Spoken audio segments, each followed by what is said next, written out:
Good morning from the beautiful North York Moors. By myself today.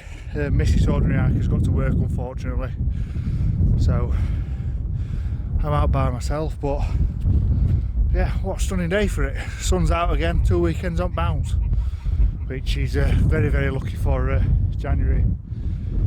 Well, yeah, just down there is a little village called Rosedale, or Rosedale Abbey, and I'm here to do the Rosedale Abbey circular, which takes you all the way out around there and back. So yeah, we should have nice views all the way around. Yeah, stunning day. Bit of a breeze, but I'm hoping the new microphone we've bought is taking most of that out. So yeah, I'm gonna crack on and get some miles. I think there's two different circulars you can do. I think one of them's 7.5 miles and the one's just over 10, and I'm not 100% certain which one I'm going to do yet. I'm going to see what the ground's like underfoot and see how we do for time. But yeah, beautiful, look, absolutely beautiful. It's always a bit underrated at North York Moors, and I don't understand why, because everyone obviously goes Yorkshire Dales or Peak District or well wherever they want really, but yeah, the North York Moors always seem to be a bit quieter. Yeah, when you've got views like that, I don't really understand why, but yeah, let's crack on and get some miles done.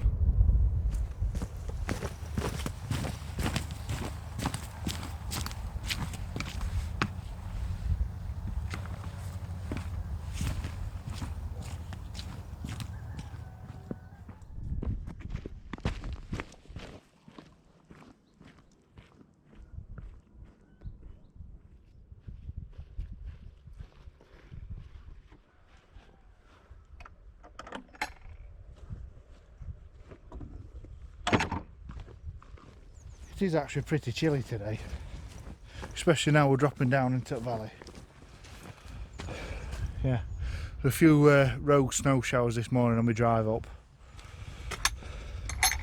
and yeah, there's been a bit of ice on the floor in here. But it's certainly a beautiful day for walking. I don't mind it when it's cold. It yeah, it keeps the sweat off, keeps you fresh. Yeah, overall it's stunning. So anyway, onwards to Rosedale.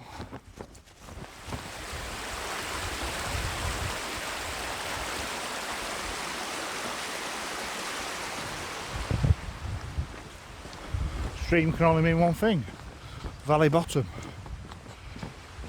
Rosedale Abbey.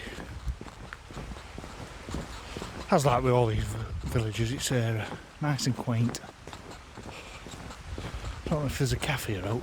I know there's a cafe halfway around and I've not had my morning brew yet. So yeah, I fancy a cup of tea, but we'll see what we get. Just leaving Rosedale Abbey, and look, there's a beautiful barn owl stretching his wings this morning, on the hunt for something. I actually saw him first, he was on the ground. So I don't know if he's just had a kill or what, but to be fair, if I were an owl, I'd be out this morning more, because it's absolutely beautiful. There we go, leaving Rosedale Abbey. There's like a caravan park or country park or something like that there. Yeah, you've got to walk through and then it opens up again onto the trail. So yeah, heading back out to nature. I can't believe how much wildlife there is around. Oh, that's a pigeon. You see them anywhere. Yeah, it's they all seem like they're just going about their own business and all. They don't seem bothered by me. So yeah, I don't know if they get quite a few walkers now here or what. Yeah, ooh, slippy. Bit muddy this. I didn't get a cup of tea. There were 2 tea rooms, One of them were open, one of them were closed, and the one that were open were rammed. So I want to press on. Apparently there's like a farm about halfway around that serves tea, cakes, biscuits, and that's my aim at the moment. That's the goal. So yeah, starting to open up now. Head down. Yeah, let's crack on.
Actually gained a bit of height now, he says as he's walking down.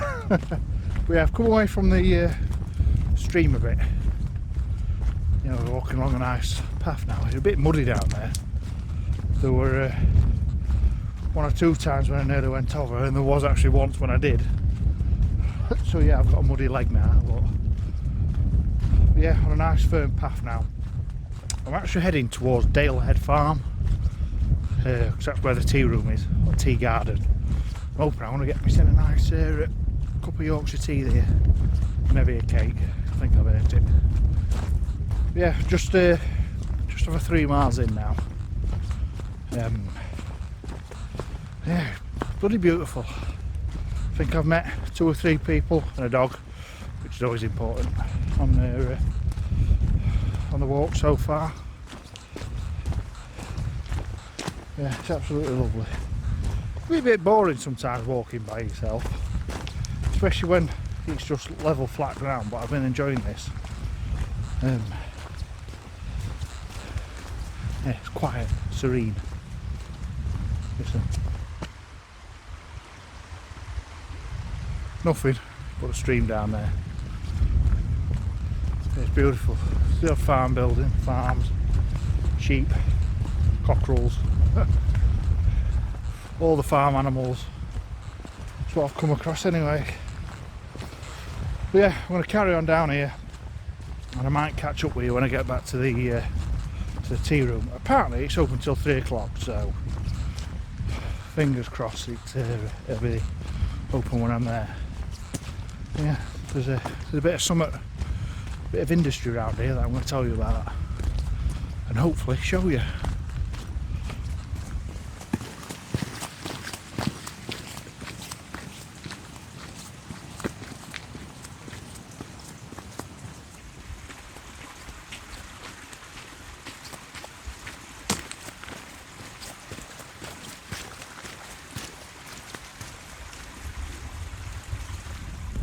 So the industry and the history I mentioned, you can actually see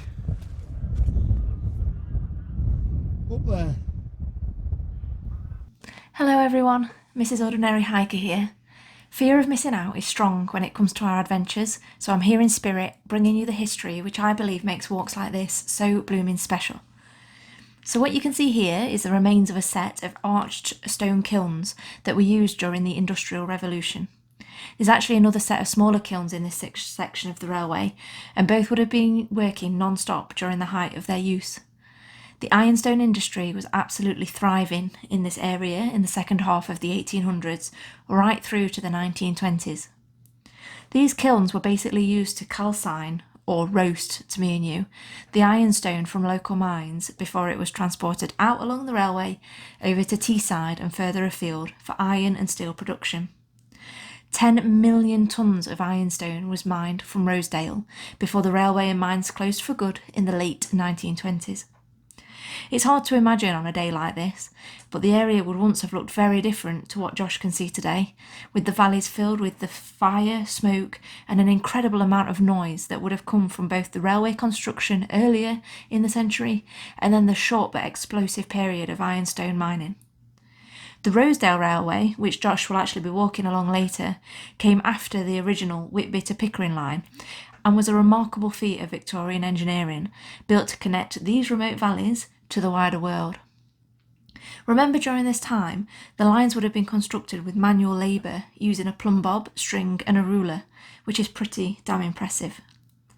Now what remains of the once magnificent 16 arches of the stone kilns stands grandly overlooking the Rosedale Valley, a mighty reminder of the once prosperous ironstone industry across the North York Moors. It's silent here now, the hills having played their crucial part in our history and the land given back to nature. We're sadly getting into a time where those who actually worked here will no longer be with us to share their stories firsthand, but the valley is still full of mementos of a glorious past that had a significant contribution to the Industrial Revolution's progress.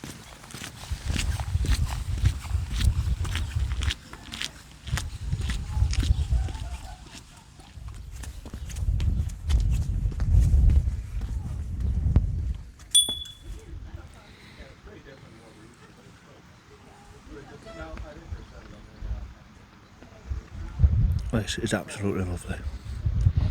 Sun hot face, a nice big wedge of Victoria sponge, proper cup of tea. It's perfect. It's a nice little cafe, this. Got all the usual sweet treats, scones, Bakewell tart, Victoria sponge. Looks like they normally have a few pastries and all sausage rolls and whatnot, but I would certainly, definitely, 100% recommend coming here.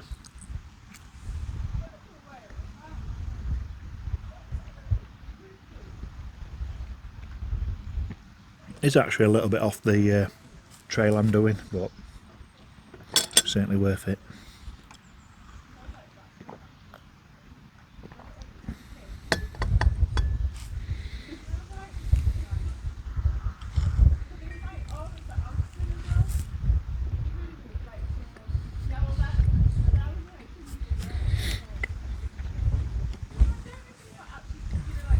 It's supposed to be being good this month and all, but cake, proper home baking.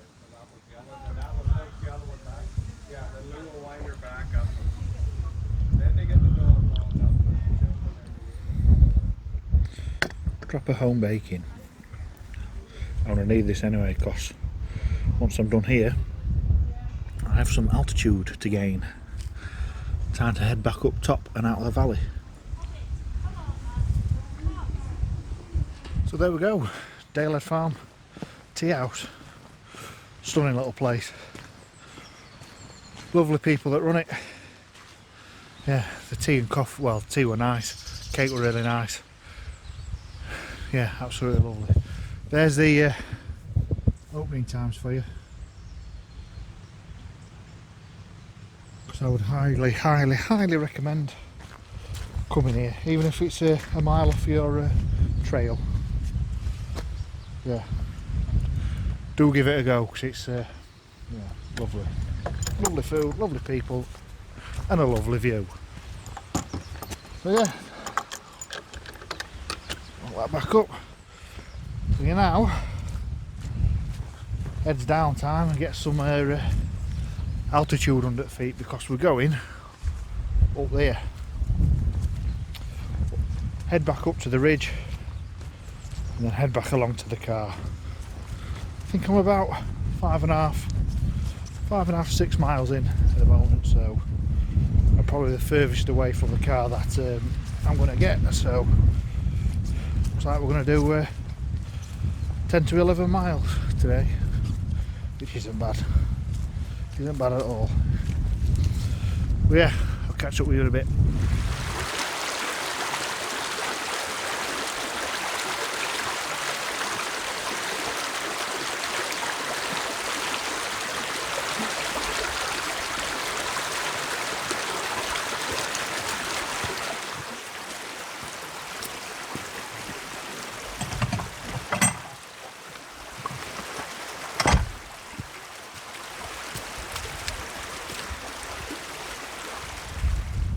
Well, I'm about halfway up now. That farm you can see out in the distance, that's where the little tea shop was. So I dropped down into the valley over the stream river that runs through it. And now I'm heading back up the other side, but yeah, absolutely glorious. Bit of wind, which I don't particularly mind because it's keeping me cool. On this incline, but yeah, basically we follow the track all the way up there and it wiggles round a bit all the way up to the top. So yeah, head down and crack on. Just stopped here just to top my fluids up a bit, have a wee drink, and then yeah, off we go.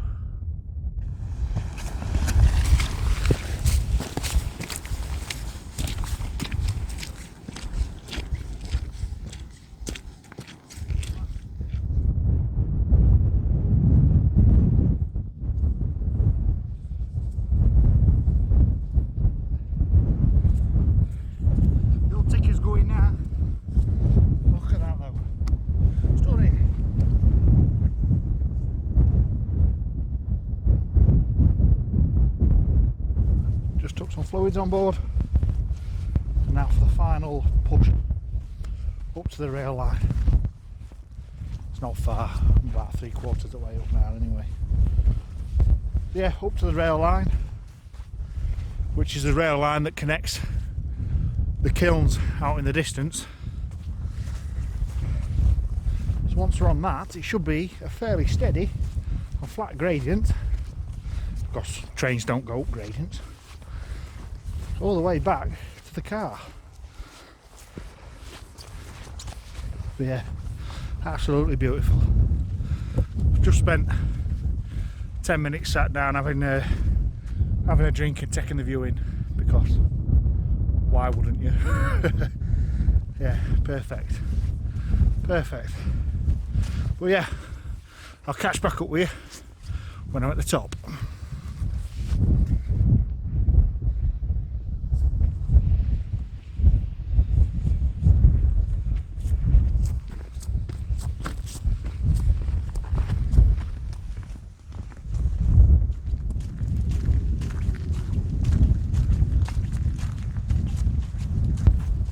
There we go, on the rail line, or the old rail line, all the way back to Banktop Kilns. Now we're part of the car.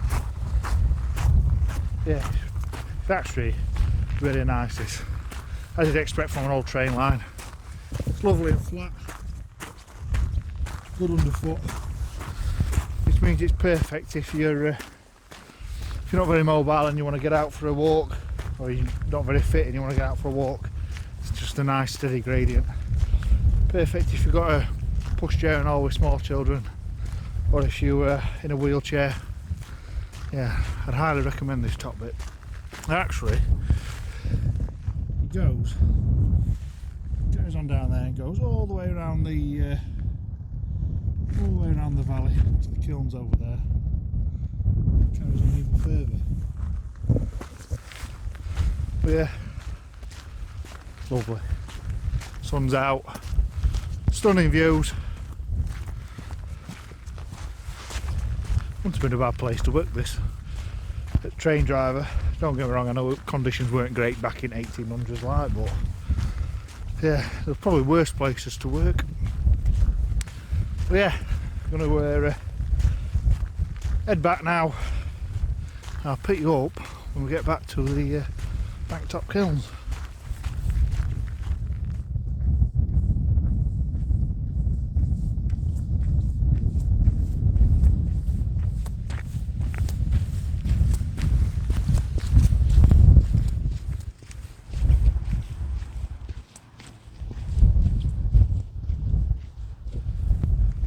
And there we are, Top Bank Kilns. Quite impressive old arches, look. The railway, just been walking down, goes up top, which I'm guessing they could then just tip whatever they needed to straight down to here. Obviously safe carting it up to the top, which is very, very clever. But yeah, car's just down here, so 11.2 mile I've done, so it's not a bad day. It's always nice getting to double figures. Like to feel it like. Got a bit of ache round hips, but yeah, stunning day for it, absolutely stunning day. I'm going to get sat down, get drone up, and I'll do some drone shots of it, I think. And yeah, get something to eat, because I've got some sandwiches that I've not yet ate. And I'm feeling a bit peckish, so yeah, that'll be it for this one, guys. Hope you like these videos. If you've got any criticism, constructive criticism, then let me know. But yeah, I'll catch you on the next one.